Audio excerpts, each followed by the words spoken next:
నమస్తే, నేను Prashanth. AP CM Chandrababu గారి దగ్గరికి టీడీపీ లీడర్సే రావడానికి భయపడుతున్నారు అని చెప్పేసి తెలుస్తూ ఉంది. అసలు ఏం జరిగింది అనే విషయాలు అయితే తెలుసుకుందాం. దీని గురించి అయితే మాట్లాడేందుకు ప్రస్తుతం మనతో పాటు సీనియర్ జర్నలిస్ట్ సిఎస్ రావు గారు ఉన్నారు. నమస్తే అండి. నమస్తే సార్, టీడీపీ లీడర్స్ చంద్రబాబు గారి దగ్గరికి రావడానికే భయపడుతూ ఉన్నారు అని చెప్పేసి బయట వస్తున్న టాక్. అసలు ఏం జరిగింది? ఇది వింటుంటేనే కొంత విచిత్రంగా అనిపిస్తున్నది కదా. ఎందుకంటే తెలుగుదేశం పార్టీ జాతీయ అధ్యక్షుడు చంద్రబాబు నాయుడు గారు ఏదైనా సమస్యలు ఉంటే చంద్రబాబు నాయుడు గారి దగ్గరికి వెళ్ళాలి లీడర్లు.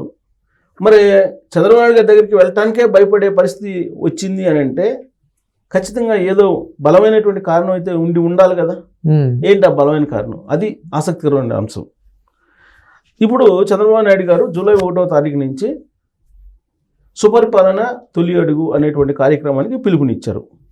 ఏడాది కాలం పాటు ప్రభుత్వం అమలు చేసినటువంటి పథకాలు కానీ అభివృద్ధి పనులు కానీ వీటన్నిటి గురించి తెలియజేయాలి ఇంటింటికి వెళ్ళి. సో మీరందరూ గ్రామాలకు వెళ్ళండి, ప్రతి ఇంటికి వెళ్ళండి, చేసినటువంటి పనులు చెప్పండి, చేయలేకపోయినటువంటి వాటిని వివరించి ఎందుకు చేయలేకపోయామో కూడా చెప్పండి. ఇది ఆయన ఇచ్చినటువంటి సందేశం. ఈ సందేశాన్ని అందుకొని క్యాడరు లీడర్లు అందరూ వెళ్ళాలి కదా. వెళ్ళకుండా కొంతమంది ఏమో అమెరికా వెళ్ళారు, ఎమ్మెల్యేలు ఎమ్మెల్సీలు. ఇక్కడ ఉన్నటువంటి వాళ్ళేమో గ్రౌండ్ లెవెల్కి వెళ్ళి ప్రచారం చేయాల్సినటువంటి వాళ్ళు. చంద్రబాబు నాయుడు గారు నిన్న రెవెన్యూ సంబంధించిన సమీక్ష సమావేశం ఉంటే విజయవాడ వచ్చారని చెప్పేసి అమరావతిలో ఉండవల్లిలో ఆయన ఇంటి దగ్గరికి వచ్చారు.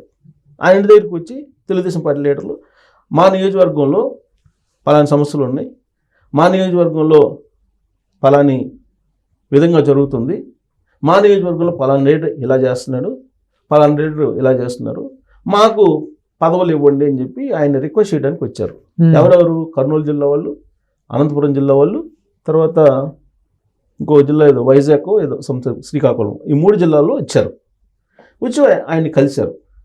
ఆయన కలిసి అంతా సావధానంగా విన్నారు. విన్న తర్వాత ఆయన నుంచి వచ్చిన రియాక్షన్ ఎలా ఉంటుంది? జనరల్గా ఈ సమస్యలు జనరల్గా వింటారు ఆయన. అవును. విన్న తర్వాత ఓకే అమ్మా నేను చూస్తాను, నేనున్నాను, మీరు జాగ్రత్త చేసుకోండి అని చెప్తారు. అందరికీ ఇదే చెప్తారు. కానీ ఆయన ఇచ్చినటువంటి రిప్లైకి ఒక్కసారిగా స్టన్ అయిపోయారంట వాళ్ళు.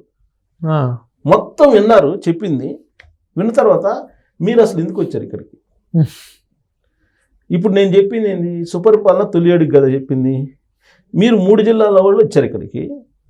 ఈ 3 జిల్లాల్లో మీ నియోజకవర్గాల్లో ఎవరు ఈ సుపరిపాలన తొలి అడుగు కార్యక్రమం నిర్వహిస్తారు? నిర్వహించాల్సిన వాళ్ళు మీరు లీడర్లు. మీరు ఇక్కడికి వచ్చారు, క్యాడరు వెళ్తుందా? మీరు లేకపోతే వెళ్ళదు కదా. మీరు ఎందుకు వచ్చారు అంటే మీకు బాధ్యత లేదా? ఏడాది పాలన ప్రజలకు చెప్పాల్సిన బాధ్యత లేదా మీకు? మీరు ఎందుకు వచ్చారు? మీది రావాల్సిన సమయం కాదు కదా అని చెప్తూ 4 రోజుల పాటు ఎవ్వరూ రావద్దు, మీరు ఎవరు రావడానికి లేదు అని చెప్పి ఒక ఆర్డర్ పాస్ చేస్తాడు. సార్, మరి ఏదైనా సమస్యలు ఉంటే ఎలా సార్ చంద్రబాబు గారికి చెప్పుకోవడం ఎలా? అది కూడా చెప్పారు. 4 రోజుల పాటు మీరు ఎవరు కనపడటానికి లేదు, మీరు వెళ్ళిపోండి, నేను వస్తా జిల్లాలకి, నేను వచ్చినప్పుడు మీ సమస్యలు నేను పరిష్కరిస్తా, మీకేమైనా సమస్యలు ఉన్నాయో మీరు చెప్పండి, నేను పరిష్కరిస్తా, మీ జిల్లాలకు నేను వస్తా. ఈ 4 రోజుల పాటు సుపరిపాలన తొలి అడుగు కార్యక్రమంలో నేను కూడా జిల్లాలకు వస్తా. వచ్చినప్పుడు నియోజకవర్గాల వారీగా నేను రివ్యూ చేస్తా. రివ్యూ చేసినప్పుడు మీ సమస్యలు చెప్పండి, నేను పరిష్కరిస్తా. మీరు నేను చెప్పిన కార్యక్రమాలకు అటెండ్ కాకుండా మీరు ఇక్కడికి వచ్చి నాకు ఆ పదవి కావాలి, ఈ పదవి కావాలి, లేదంటే ఆ నియోజకవర్గం ఆ లీడర్ బాగా పనిచేయట్లేదు, ఆ లీడర్ కలిసి రావట్లేదు, ఇలాంటివి చెప్పడానికి మీరు ఇక్కడికి వచ్చారా? మీరు 4 రోజుల పాటు వరుసగా మీరు గ్రామానికి డోర్ తిరిగి ప్రతి ఇంటికి వెళ్ళి నేను చెప్పమంది ఏంది, మీరు చేస్తుంది ఏంది అని చెప్పి, ఇది మీ 3 జిల్లాలకే కాదు రాష్ట్రం మొత్తం తెలుగుదేశం పార్టీకి సంబంధించిన లీడర్లకి ఇచ్చేటువంటి ఆర్డర్ ఇది. 4 రోజుల పాటు ఎవరు కనిపించొద్దు నా దగ్గర అని చెప్పి ఆయన సీరియస్ ఆర్డర్ ఇచ్చారంట. సార్, ఏపీలో అసలు సూపర్ పాలన జరుగుతుందా లేకపోతే ఇదంతా ఒక డ్రామానా సోషల్ మీడియాలో? సోషల్ మీడియాలో జనరల్గా ఏంటంటే ప్రతిపక్షాలు లేదంటే విపక్షాలు ప్రభుత్వం ఏం చేసినా కానీ విమర్శిస్తూ ఉన్నాయి. ఇదొక ప్యాషన్ అయిపోయింది. ఏ ప్రభుత్వం కూడా, చంద్రబాబు నాయుడు గారి ప్రభుత్వం అనే కాదు, ఏ ప్రభుత్వం కూడా ప్రజా వ్యతిరేకతను తీసుకొచ్చుకోవాలని చెప్పి అనుకోదు కదా. ఒక ప్రభుత్వం ఉంటే ఒక రకమైనటువంటి విధానాలు ఉంటాయి, వాళ్ళ కెపాసిటీ, వాళ్ళ యొక్క ఆలోచన తీరును బట్టి ఉంటాయి. ఇప్పుడు ఎవరిని తప్పట్లేం. ప్రభుత్వంలో ఉండేటువంటి వాళ్ళు ప్రజలకు మేలు చేయాలని చెప్పి కొన్ని విధానాలు తీసుకొస్తారు. కాకపోతే ఆ విధానాలు తీసుకురావటంలో విఘ్నత ఏ విఘ్నతను ప్రదర్శిస్తుంది ఆ ప్రభుత్వం అనేది ఒకటి. రెండు ఏంటంటే భద్రత ఇవ్వాల్సింది. మనకి ప్రజా ఆస్తులకు భద్రత ఇవ్వాలి, ప్రజలకు భద్రత ఇవ్వాలి. కానీ ప్రజా ఆస్తుల్నే కొల్లగొట్టేటువంటి ప్రభుత్వాలను మనం చూసాం. ప్రజల్ని ఇబ్బంది పెట్టేటువంటి పాలకులను కూడా చూసాం. మరి ఇప్పుడు ఈ ప్రభుత్వం వచ్చింది 2024లో కూటమి ప్రభుత్వం వచ్చింది. కూటమి ప్రభుత్వం ఆ పార్టీ, ఆ కూటమి విధానాలు ఎలా ఉంటాయి ఏంటి అనేది వాళ్ళు రూపకల్పన చేసుకుంటారు. ఆ స్వేచ్ఛ వాళ్ళకి ప్రజలు ఇచ్చారు, మనం కాదు. ఎన్నికల్లో ఏ ప్రభుత్వానికైనా మీరు సరైన వాళ్ళు, మీరు సరైన విధానాలతోటి మీరు విధానపరమైన నిర్ణయాలు తీసుకొని మమ్మల్ని భద్రంగా మా ఆస్తులకి కాపలాదారులుగా మీరు ఉండండి అని చెప్పి అధికారాన్ని ఇస్తారు. ప్రజల కోసం, ప్రజల చేత ఎన్నుకోబడిన ప్రభుత్వాలు ప్రజాస్వామ్య ప్రభుత్వాలు, ఏ ప్రభుత్వం అయినా. కాకపోతే వీళ్ళు ప్రజా వ్యతిరేకమైనటువంటి విధానాలు ఆలోచించకుండా ఐఏఎస్లు, ఐపీఎస్లు కొంతమంది చెప్పిన దాన్ని బట్టి తీసుకునే వాళ్ళు కొంతమంది ఉంటారు. కానీ చంద్రబాబు నాయుడు గారు అలా కాదు. అపారమైనటువంటి అనుభవం కలిగినటువంటి లీడర్ ఆయన. పరిపాలనలో ఆరితేరిపోయినటువంటి లీడరు, రాజకీయాల్లో పరిణితి చెందినటువంటి లీడరు. సో ఆయన ఏదైనా నిర్ణయం తీసుకునేటప్పుడు ఖచ్చితంగా 1-4 సార్లు ఆయన ఆలోచిస్తారు. ప్లస్ రివ్యూ మీటింగ్లో కూడా సావధానంగా వింటారు, ఐఏఎస్లు చెప్పింది వింటారు. దాంట్లో లోటుపాట్లు ఇమీడియట్గా ఆయన తెలుసుకుంటారు, ఆయనకు ఉన్నటువంటి సీనియారిటీ కారణంగా. కాబట్టి ఒక నిర్ణయం తీసుకునేటప్పుడు ఖచ్చితంగా ఆయన ప్రజాహితం కోసమే తీసుకుంటారు. అలా అని చెప్పి ప్రతిదీ ఇప్పుడు 100కి 100 ఆంధ్రప్రదేశ్లో ఉండేటువంటి 5.5 కోట్ల మంది ఆమోదయోగ్యం ఉండేలాగా తీసుకోగలరంటే ఎవరికీ సాధ్యం కాదు. అది పుట్టించినటువంటి భగవంతుడికే అందరిని సంతృప్తిపరిచేటువంటి శక్తి లేదు. సో అలాంటప్పుడు ఒక నిర్ణయం తీసుకున్నప్పుడు 5.5 కోట్ల మంది ఎవరైతే ఉన్నారో అందరినీ సంతృప్తిపరచడం అనేది ఎవరికి సాధ్యం కాదు. మెజారిటీ ప్రజలు ఆమోదిస్తున్నారా లేదా అనేది. ఇప్పుడు చంద్రబాబు నాయుడు గారు 2024లో అధికారంలోకి వచ్చారు, ముఖ్యమంత్రిగా ప్రమాణ స్వీకారం చేశారు. ఆయన ఇచ్చినటువంటి సూపర్ 6లో 80% అమలు చేస్తున్నారు కదా. ఇది కళ్ళకు కనిపిస్తుంది కదా క్లియర్గా. దీన్ని ఎలా తప్పుపడతాం? తప్పు పట్టలేం కదా.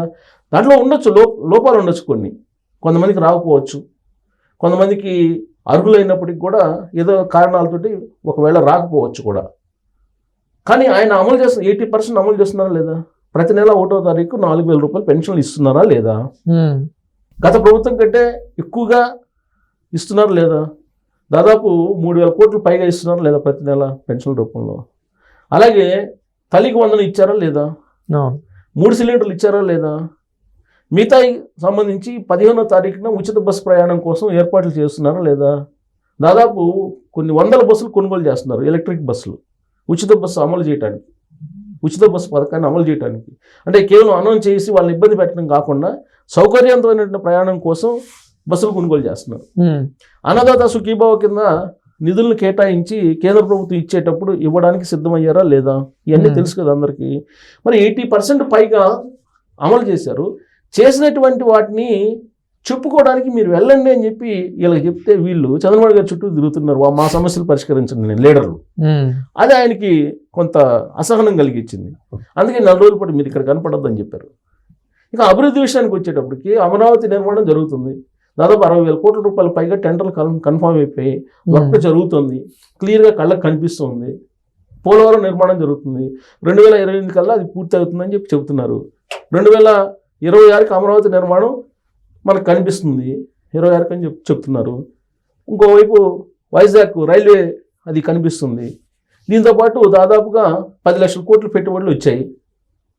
దాదాపు దాని ద్వారా 5 లక్షల పైగా ఉద్యోగాలు వస్తాయని చెప్పి అంచనా వేస్తున్నారు. ఇవన్నీ మనకు జరుగుతుంది. ఇప్పుడు క్వాంటమ్ వ్యాలీ అమరావతిలో, దానికి సంబంధించి IBM, TCS ఇవన్నీ వచ్చాయి కదా. వచ్చి వాళ్ళు సంయుక్తంగా ఆ పెద్ద కంపెనీలు వాళ్ళే కొలాబరేట్ అయ్యి నిర్వహిస్తున్నారు కదా. ఇవన్నీ అభివృద్ధిలో భాగమే కదా. మరి ఇవన్నీ చెప్పుకోవాలి కదా. చెప్పుకోవడానికి వెళ్ళకపోగా వీళ్ళు మా సమస్యలు తెచ్చని నేను రావడం అనేది ఆయనకు అసహనం కలిగించింది. ఇంకోటి ఏంటంటే విపక్షాలు విమర్శలే తమకి గెలుపునిస్తాయి మళ్ళీ రాబోయే రోజుల్లో, ఒకవేళ మాకు అధికారంలోకి వస్తుంది అనేది ఆ థాట్ నుంచి బయటకు రావాలి విపక్షాలు. ఏ రాష్ట్రంలోనైనా, ఆ రాష్ట్రంలోనే కదా, ఒకవేళ నిజంగా లోపాలు ఉంటే ఆ లోపాలని చెప్పాలి, నిజంగా ప్రజా వ్యతిరేకంగా ఏదన్నా పాయింట్ ఉంటే దాన్ని ఎత్తి చూపాలి, నిజమైన సమస్యలు ఉంటే వాటి మీద పోరాడాలి. అటు కాకుండా ప్రభుత్వం ఏం చేసినా కానీ విమర్శించడం అని అంటే దానివల్ల ఉపయోగం లేదు. రాష్ట్రం అల్టిమేట్గా నష్టపోతుంది, ఏ రాష్ట్రం అయినా. కాబట్టి ఇప్పుడు చంద్రబాబు నాయుడు గారు నొచ్చుకోవడానికి కారణం ఏంటంటే సొంత పార్టీ లీడర్లే ఆయన చెప్పిన కార్యక్రమానికి చురుగ్గా పాల్గొనట్లేదు అని. అందుకే 4 రోజులు ఎవరు కనిపించద్దు అని చెప్పారు. ఈ 4 రోజులు ఎవరిని కనిపించినా కానీ మైనస్ మార్కులు తప్ప ప్లస్ మార్కులు అయితే రావు ఆయన దగ్గర నుంచి అనేది అర్థమవుతుంది. Thank you sir.